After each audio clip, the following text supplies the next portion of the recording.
this is DK. Welcome to the Wheel Print Podcast, brought to you by APM Medical Supplies. This podcast is created to uncover the inside game of adaptive athletes, their untold stories of what drives them and makes them tick. So be prepared to be inspired as we discover the trials and triumphs of the human spirit. Enjoy this show.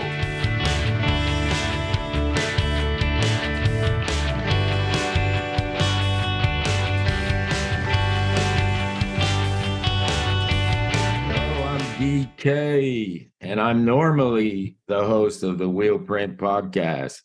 We are going to switch it up today, and I am going to pass the mic over to my marketing partner that changed my world and what I do, to Tanyeri from Dromos Marketing Agency. So Ish, take the show. It's yours today. How different is this? This is awesome. I cannot wait. Hello, everyone. And today is truly a special day because we are putting DK on the hot seat of the Wheel Print Podcast, and I get to ask him a few tough questions. So again, for those of you who don't know me, my name is Ish, and I'm with Dromos Agency, and I have the distinct privilege of being the marketing agency of DK3 and have supported DK on several of his projects in the recent years. And we're recording this podcast on Wednesday, June 28th, and that is just a couple of days after coming back from perhaps one of the best DK3 events ever in Arlington, Texas. And we're just going to have a quick chat about what went down in Arlington, Texas over the weekend. And DK, welcome to the Wheel Print Podcast, my friend. And let's talk about, the weekend. How are you feeling today? It's been a couple days of like an emotional hangover. There was so much emotion, some anxiety, and long days, and it takes its toll. So I've been pretty much resting up since I got home, especially Monday. I didn't do anything, zero. And I only did a little bit yesterday. So but I'm feeling good. That's awesome. No, you deserve that rest and more. So I'm glad that you are taking some time off. So did you ever dream of this moment, that this moment would come? 20 years of hard work on DK3, and wasn't even named DK3 at the very beginning, but you were reluctant to get DK3 started at the beginning, and it was with the request of your close friend, late Shorty Powers, who asked you to put on a 3-on-3 show at one of his adaptive sports events in Arlington, Texas. And then now just look at how much it has evolved. Did you ever imagine that this moment would ever be possible?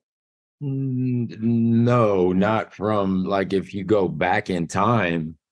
I was reluctant. I mean, even though most might not think so, I'm kind of lazy by nature. I don't like to just have projects and work. But that being said, it was a basketball event that Shorty wanted to have. He wanted the basketball players. He wanted my influence. And I gave it considerable thought in how I could make that happen in the summertime. How could I make 5 players move collectively to a traditional type tournament? And I said, that's not going to be very easy. So I shifted, what about 3-on-3? Easier to do. And I originally started to think about traditionally how 3-on-3 is played. Mm-hmm. Then I said, even that's tough, to move 3 people in terms of travel and commitment, expense. And then you had the option of those teams forming with powerhouse players that the end result is already determined before you ever hit the floor. That was never a good feeling. So register as individuals, and myself and the tournament director makes the teams. and we create the parity, and you get the chance potentially to play with some Paralympic greats, some Hall of Famers, national champions. Little did we know then how attractive that would be now and over the past 20 years. So did I think about the end in 20 years? Not until I got to maybe 17. I never really was thinking about the end. It's just fairly mind-blowing that there's 20 years under our roof. Yeah, those photos that Nance shared, so that we could build that presentation at the reception. I mean, so we'll get to that in a little bit, but I just wanted to talk a little bit about, in your opening remarks, you don't do this very often, but you have, recognized not just the veterans and women, which you always do, but you've also invited those who were part of the very first DK3 event ever. And there were some heavy hitters in that list: Will Waller, Matt Scott, and Willie Hernandez, and Cesar, and Ted Anderson. I mean, come on. And these people were probably just getting started in their wheelchair basketball careers and perhaps idolizing you. And here we are, man, 20 years later, they were coming back to their very final DK3 event with you. So how did that moment feel? Well, it was clarity too, because, my OG mind doesn't remember a whole lot, so I didn't remember who was in the first one totally. I knew who won it. But Eric Barber, Paralympic bronze medalist, also was there. So when they came out of the player group, I was like, wow, these guys have been rolling for 20 years with me, basically. Incredible. And yeah, it was a heavy hitter. And that's how we started with the elite and women as well. Not just men. Andrea Woodson was in that first one. And I can't remember necessarily the other women in the first one, but Andrea was there. And Eric Barber brought his jersey from that first time, and he pulled it out. Yeah. Incredible. So you did do some jerseys, but maybe not with that. Maybe not with the design and the kind of the branding that we've recently started doing. But there were some jerseys, which was just so sweet. I don't even know if there was branding 20 years ago. That's a new word. And you're such a huge advocate for women and for veterans. And, you obviously never forget to mention them, and you recognize them, you invited them over. Why is it so important for you to include them and to elevate them in the game? Well, that this is a male quasi-dominated world we live in, especially, not especially, but in sport. It took Title IX to even get close to equity, and still far apart. But so I felt strongly about it, and veteran participation is pretty much a no-brainer. Individuals that from the military started to create names for themselves in the sport and through different organizations and playing in the NWBA. And so for me, it was just a natural to honor and respect our soldiers, our military veterans, male and female, and make them feel good about the special distinction throughout all those years of tournaments. And for women, what you said, it was beautiful. I remember you saying that it was never to check a box, but it was, but they belong here and they're bona fide ballers, and they absolutely need to be a part of this event. So as a woman, that means a lot to me to hear that. So I'm sure that there were a lot of them who were really appreciative of that, and men who are allies of females in sports. So let's talk about the national players who just came back from Dubai, Team USA and Team Canada players. And they were playing in Dubai maybe 48 hours ago. And then they were on a flight to Arlington, Texas to play at this event for you. What did that feel like for you? Well, it's a very humbling, all of it's humbling. The fact that our greats, our Paralympic and world champion medalists and standouts would even consider a 2-day window. They probably had enough time to get home, take a shower, and maybe put their head on a pillow, and then the very next morning take off again, and so that's a humbling experience for me, because I know what it's like to compete internationally. I know what travel's like, and I could put myself in their shoes saying, what the heck did I say yes to? I wouldn't do this And myself. is there any way to get out of it? But, we were very successful in having George Salazar, Jake Williams, Bailey Moody, Team Canada, and Pat Anderson and Vincent Dallaire. Exactly. So yeah, special shout out to those guys. Thank you so much for making it out there. It was truly, they do really step it up, and I think having them there and being able to watch them and getting juniors play with them or against them, it's just like such a magical moment for the audience really to witness. So of course, as we all know, none of it could happen without the incredible support of our sponsors, of our donors and friends and family, volunteers flying in from all over the country to be there for this event. What do you want to say to those guys? What message do you have?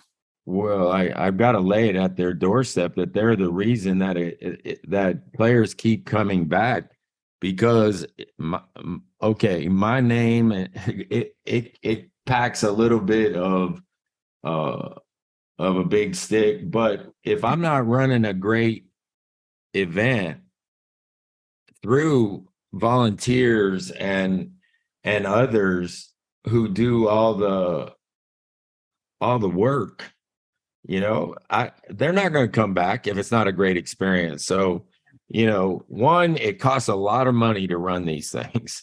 And, I've had 3 behind the scene, in the shadows, donors in Cecily Ebert Foundation, Rick and Karen Swanson, and John and Ellen Yates. Those 3 have been with me also from the near beginning. Incredible. And made contributions of the kind that would always ensure a DK3 menu of tournaments. So, but the volunteers, it's one thing to pull volunteers from the area that you're in, UTA, that you don't know. But when you have friends, family, and acquaintances that have experienced DK3 before, and they choose to pay their own airfare just to come in and help the event, that's really another story of blessing from about DK3, Absolutely. And we've been able to attract all the right people. The team, it makes itself better by each person and their gifts, and including you and Dromos Agency. That's probably the most significant factor of the last 5 years, in terms of branding, in terms of awareness globally, in terms of quality. And we're hitting all the buttons of the new age basketball player, through you. So it's a tremendous team. It really and I, is. And, we cannot forget the, Warrior Foundation Freedom Station and what Junior does, bringing and flying in all his players. And in addition to that, giving that extra sponsorship check, and Performax and Spinnergy Wheels. We are truly thankful to all of those guys and your friends coming in and supporting this event for as long as they did. All right. Let's switch off to some stories. So I feel like there's always some really cool, heartwarming stories. There is the itty bitty 15-year-old junior player and also playing on the women's division and, getting a chance to play with someone like Pat Anderson and winning the tournament, winning the biggest prize ever. That just shows you that the format does work. The format that you started and created 20 years ago with individual registration does work. And then there are other stories like Jackson Horn, right? Coming in with his entire family and getting a chance to play with one of his mentors, Jake Williams, and maybe Jake Williams will become his coach one day in college. So and these are just the two stories that I was able to kind of pick up on, and there are probably hundreds of them. What sticks out to you about this tournament, about this event in particular? What were some of the stories that you were hearing that were like, man, that's cool? yeah. Well, and another junior, Ben Edwards, came in with his entire family. And seeing that kind of support is just, I love it. So, yeah, the elite juniors started knocking on the door like not too long ago, and many of them, I don't think are ready, because I have to hold to a high bar of talent and ability in order to create the balance through the teams. Itty Bitty or Adrena Castro, she as I mentioned, one or both days, she was knocking on the door since she was like 12. She wanted in and felt like she could play. And we're pumping her brakes for her. No, you're not Ready yet. quite ready. But then I had firsthand, I saw her grow in her game when she played against my Charlotte team at the Nationals at Lakeshore, and she killed us. And then she got to you, and she wanted to be let in, and I'm going, I go, okay, all right. So, what a great decision it turned out to be collectively between you and I. Absolutely. Yeah, And she got to win the Mamacita scholarship. She had already won it, but then we were able to present it for the first time in person. So I'm sure that was just like a full circle moment for her and for you.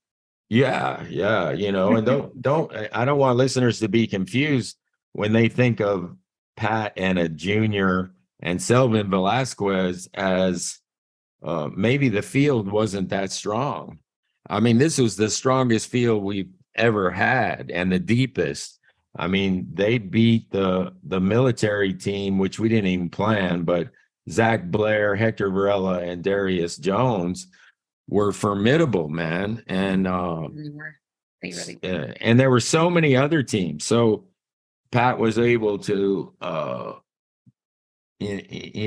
collectively move with the talent he had, the roles that he had established, and he incorporated it. It wasn't just Pat running the whole show and shooting every shot. Because both Adrena and Selvin had critical roles in making big time baskets. Absolutely. Adrena is just amazing because she was being swarmed by beasts in the game, cutting her no slack, trying to steal the ball. Her eyes are blinking with all the contact, but she never got flustered, and she'd pass the ball off and never coughed the ball up and turned it over. So it's a tremendous story. Then she gets the Mamacita scholarship, She Uh-huh. goes home with more money than any of the men She really in does. the entire tournament. So, Good for she, them. yeah, yeah. Well deserved. Shout out to Itty Bitty. Great job, and definitely has a bright future ahead of her. And got to meet the family, the parents, and the sister, and they're truly just a special family. So thank you all so much for being there and supporting Adrina. All right. Well, let's talk a little bit about the reception. The reception was something that we did for the first time ever and for a good reason, and that was to celebrate you and your career and your successes with DK3 and beyond. So you made such a huge wheel print on everyone's lives, and that presentation really reflected that. So truly, it was a very difficult to keep this a secret from you as much as I did. So I actually wanted to ask you, how much of it did you know? What did you expect to see? Yeah, yeah. Well, it was, first of all, I didn't know anything except for the dancers because that was my vision, not for that night, Right. but, letting go of any aspect of the tournament is, after 20 years, it's a little challenge, but at Mhm. the same time saying that, it was kind of freeing. I felt more freedom that I didn't have to worry about the reception and how it was running down and all that. You did just an outstanding job of keeping so much away from my antennas. So yeah, I didn't know anything. I knew zero. Well, of course, I have to call Kiley, right? So Sandy was helping me out behind the scenes. Every time you would go for your pushes, I would call Sandy, and Sandy and I would have a meeting. I don't know if she told you this. So shout out to Sandy, Kiley, truly, just for at the tournament and for this reception. Incredible help, so much love, and so much compassion. So love you, Sandy, and thanks again for making this reception possible. um, The the queen, the the queen bee. queen. Absolutely. Yeah, yeah, she really is. So we got so many videos, for the reception, from people who weren't able to make it in person. And there were some who were at the reception and they still wanted to be included. That includes Justin South and Megan Blanc and Kevin Ryan and the Team USA Nationals, Steve Serio, Trey Jennifer, Ryan Nicewinder. And then you have Trooper Johnson sending in his video from South Africa. And you have Toki from Japan. And the grand finale was with Miles Thompson, who did give a sneak peek to your book, The Wheelhead. So talk to me a little bit about that video and the messages that you received. Yeah, yeah. So the videos that you're speaking about are those individuals that were inclined to try to express to me via video, um, perhaps the impact that I had on them. And I'm in the process of, I think I've gotten maybe 3/4 of them personally, picking up the phone and thanking them, and having great conversations, about that night, that weekend, and having a little difficulty describing it in words. But yeah, every time somebody popped up, I was wowed, and so it it all lent itself to the overwhelming emotion of being humbled and to hear things that I had no idea. I knew I had friends, I knew I had love out there, but when they get into detail of how I may have impacted or helped support or change lives, then we're getting to really important stuff, that moves me. And the fact I kept it together the whole night, except for Mario Moran. Yeah. But I was in the dark at my table. Tell us about that, because I wanted to ask you that. I know that there was a moment where you did feel extra emotional, and that was in Doug Garner's speech. Tell us a little bit about what Doug Garner mentioned in that speech about Mario. Yeah. What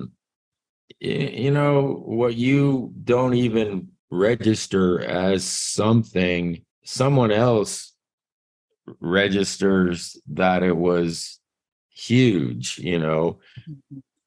I pulled up to Mario Moran at half court of the final championship game uh, of Division One, the NWBA championships in Wichita. For the listeners, it is April of Yeah, 2023, so I less than a couple of months ago. watched the game. I say, "Hey, Mario, you mind if I sit here?" And he's like, "No, man." He got a little quiet, and I didn't know. I didn't know if he was just quiet or what, but we shared that time. And at halftime, Pat Anderson rolls up. He's playing. He's warming up. He comes directly over to me, and Mario's right there. And he's like, DK, I'm gonna make your tournament. And I was like a deer in headlights, right? I don't get overwhelmed too easily. And he just smiled, turned away, went out to play his game with the Knicks. And I looked at Mario. I go, he just said he's coming to DK3. And Mario's going, he's like excited and the same thing, And so anyway, long story short of it, when Doug brought it up, that Mario had relayed to him just how important it was, or how I made him feel to just sit next to him at half court. I mean, oh my God, are you kidding me? And knowing that we just lost him, I couldn't take it. I can't take it right now. Yeah. But I had that moment, and it meant the world to him. So it's those things that mean the most. Champion, all the stats and accomplishments are kind of fodder of life. Yeah, God's pleased that I took advantage of my skill and achieved, but this is what he's talking about, how you related to people. Yeah. And yeah. Absolutely. We love you, Mario. Rest in peace. And David Radbell. I mean, I was really close with David Radbell that was on that screen. It's just that we had the notion that he was not doing well earlier. So it helped prepare us. Mario's was sudden and shocking. And so anyway, I didn't mean to interrupt. Yeah, no, and those two individuals were honored and recognized during the presentation, and again, we just want to extend our condolences to all the family and friends and everyone who loved them, and may them rest in peace. So let's move on to the end of the we're coming to the end here. This has been such a great, powerful conversation as always. Of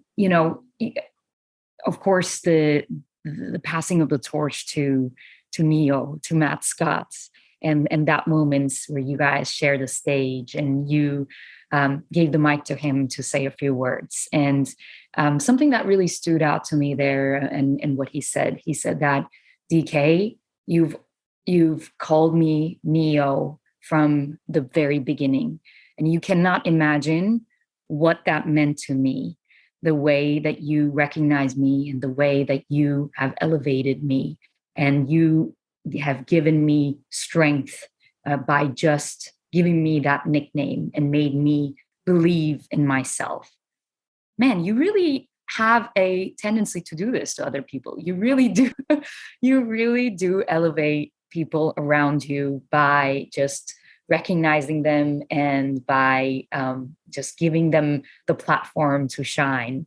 So tell me a little bit about that moment of you guys sharing the stage and you behind the decision, your decision of passing the torch to Matt Scott. Yeah. Well, first, let's preface to everyone that Neo does not register with you as a listener. The very first Matrix movie with Keanu Reeves came out, but Neo was Keanu Reeves, and Lawrence Fishburne had told him that Neo meant the one.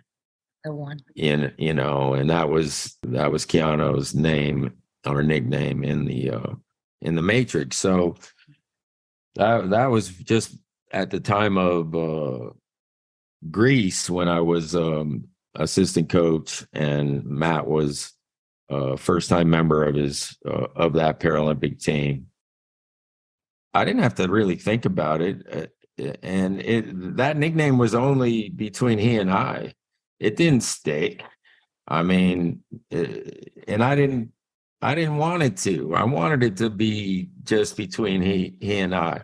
I never really knew how he took it though until that night at the reception, because there were times that I'd email or that I'd start a phone call with Neo, and he never, what are you going to do with that?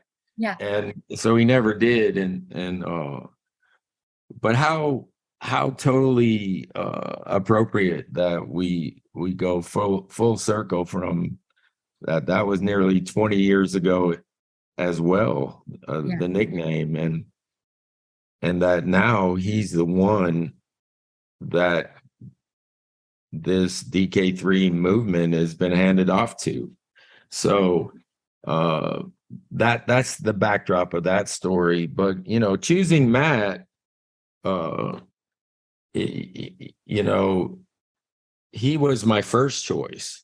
Right. But I had I project a lot. If anyone knows, you do. And I was like, I don't, will he take it? I wasn't sure, but I already knew him as a person, him as the most elite and name recognizable globally. Never a bad word said about Matt Scott. And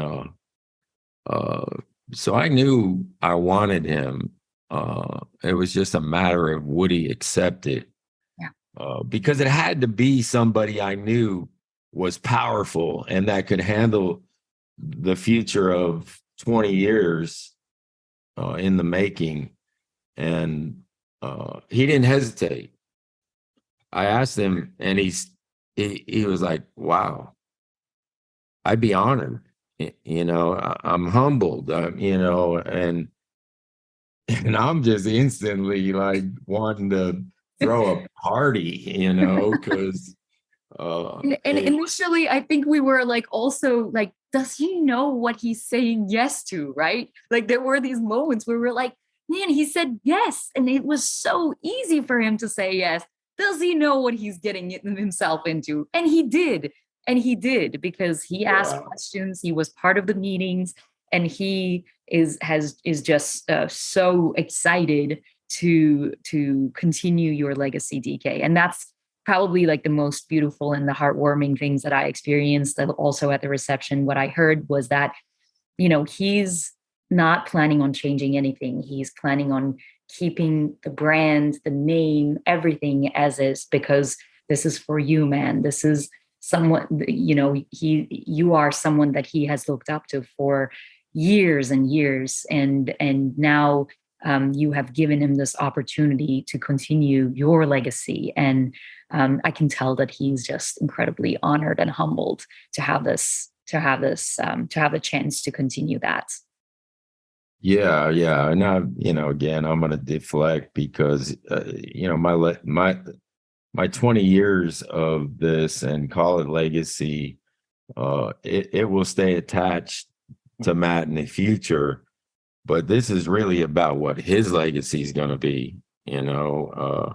And we and others now that know have already started to pledge their support moving forward, both personally and on social media. I've had phone calls from some of those same volunteers that say, I'll be there, I'll help whenever I can.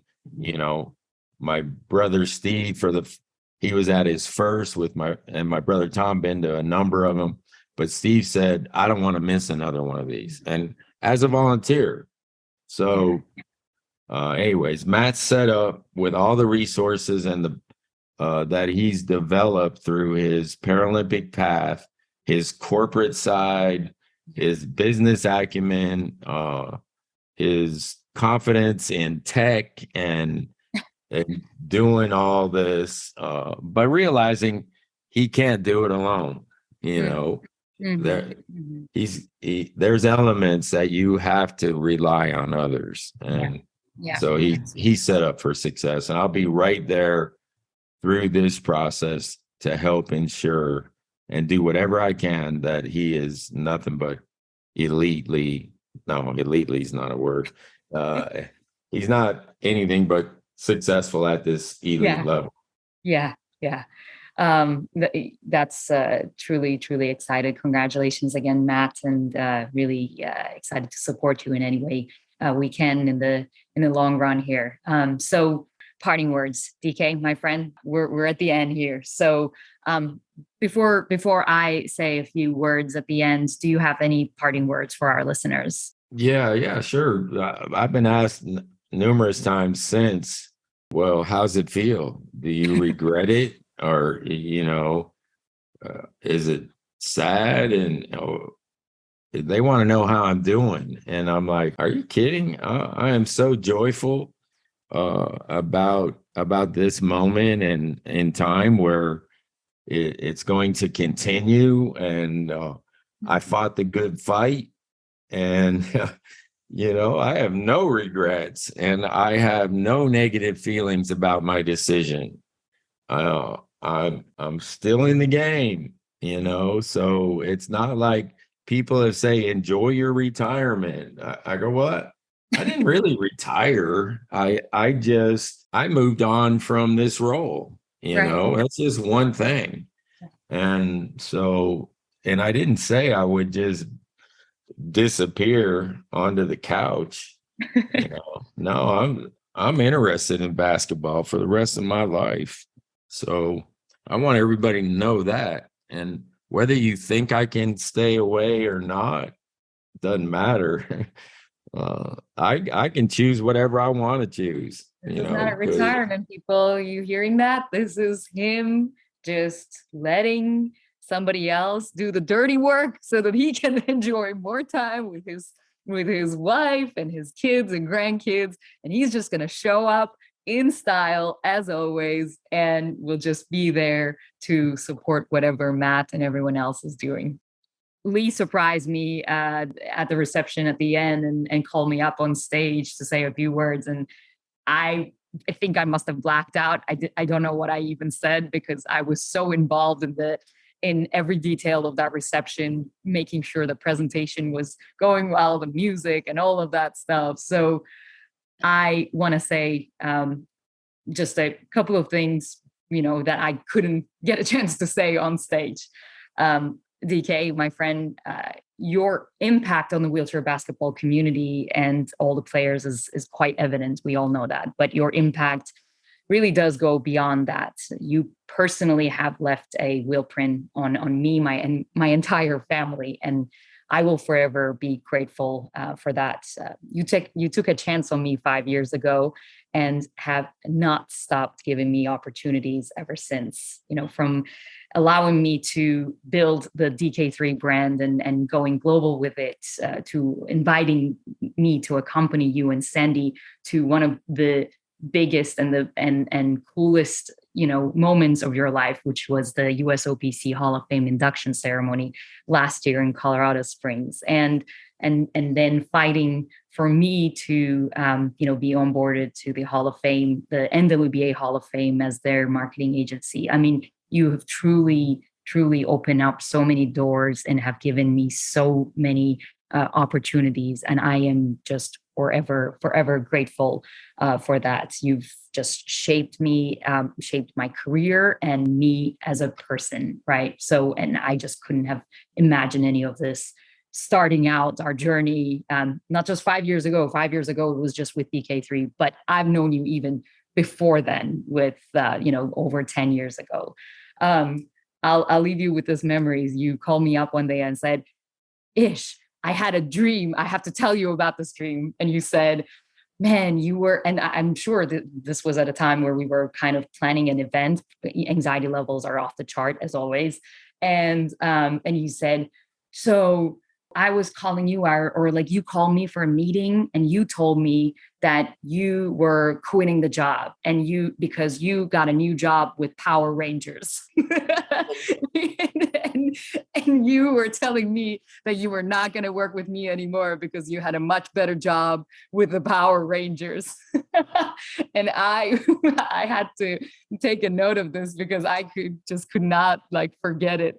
But who knows? Maybe the Power Rangers is mascots with the leadership with DK3 or someone else. But I can tell you that I will never, ever leave your side, and will always be there for you for anything that you need and your family. And so just want to say again, from the bottom of my heart, thank you so much for the most incredible journey that I've had in my life. My blessing. I see the DK3. You already got it in a case back there. I did. It was Unbelievable. And I just have to say too, thank you for putting the mic into my queen's hands that night when she never spoke, and she did such a great job, and I'm so appreciative that I got to hear her tell our story from her side. Yeah. And that meant the world to me, and that's what you do, is lift people up. So, well, thank you again. And this was such a great conversation. Thank you all for listening to the Wheelprint podcast, everyone. We're on the Apple Podcasts, Spotify, and YouTube. Check out our other episodes. We're now recording the 28th episode, but we'll be coming back with some new content soon. Probably going to be having conversations around what the future looks like for DK3 and others. So stay tuned, and thanks again for joining us. Peace.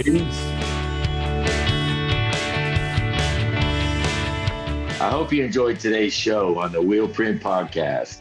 I invite you to check out our other episodes on Apple Podcasts, Spotify, or on our website at DaveKileyDK3.com. Special thanks to Dromos Agency for producing this podcast, our lead sponsor, APM Medical, for their support, and Performax Wheelchairs, a sweet ride.